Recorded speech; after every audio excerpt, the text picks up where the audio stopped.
Yo, what's good with you?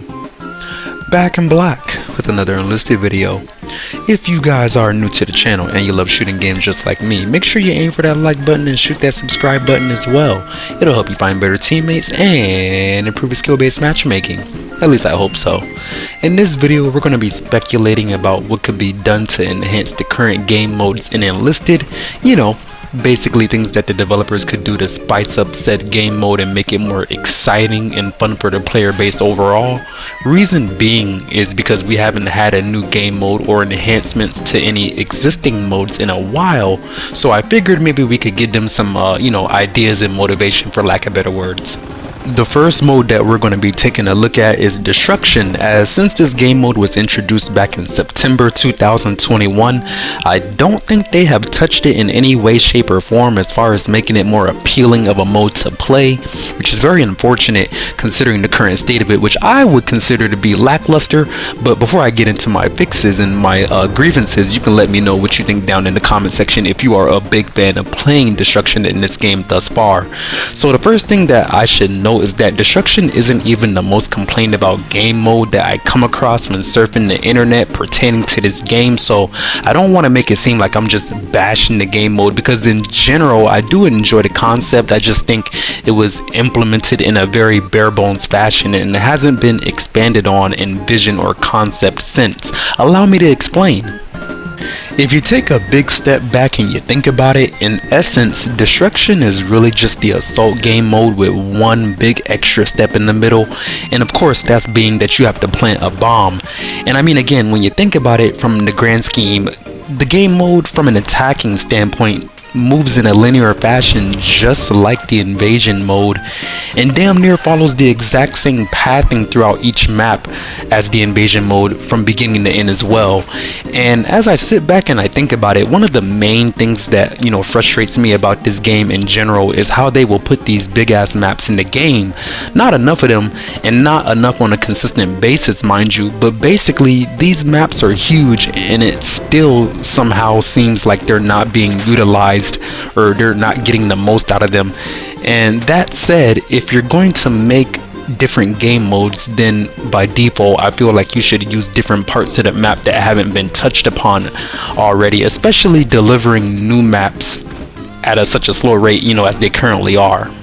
But as I said earlier, I do think the game mode is a really neat addition to the game in a general vacuum and a concept, and I appreciate it being added to begin with. So I don't want to spend too much time talking about why I think Destruction is a mediocre game mode, as I'm sure anybody who has been playing this game for more than a couple of months can tell you exactly why the Destruction game mode is so lackluster down in the comment section.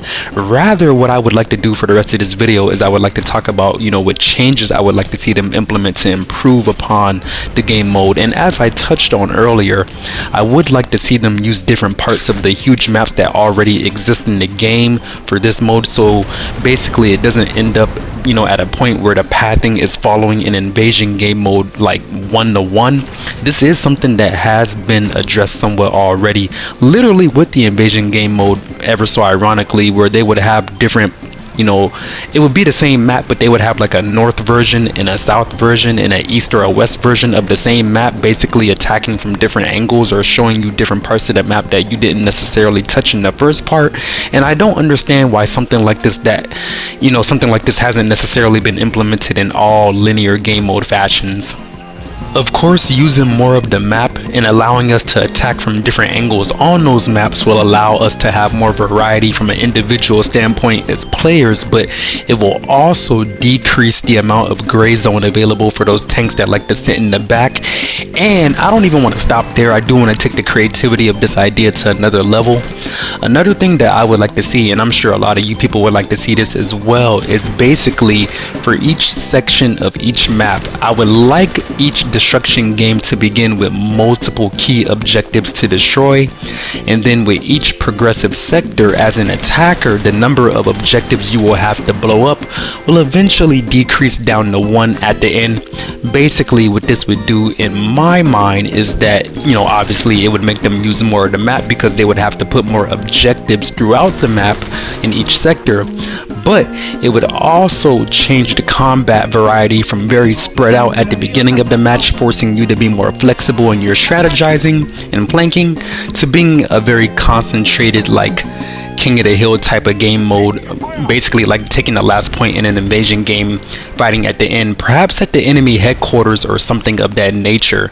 And honestly, you could even apply the opposite philosophy on other maps, and of course there's always room for a middle ground where you can keep some of the maps as they are now, where you can have those like two objectives on each side of the map.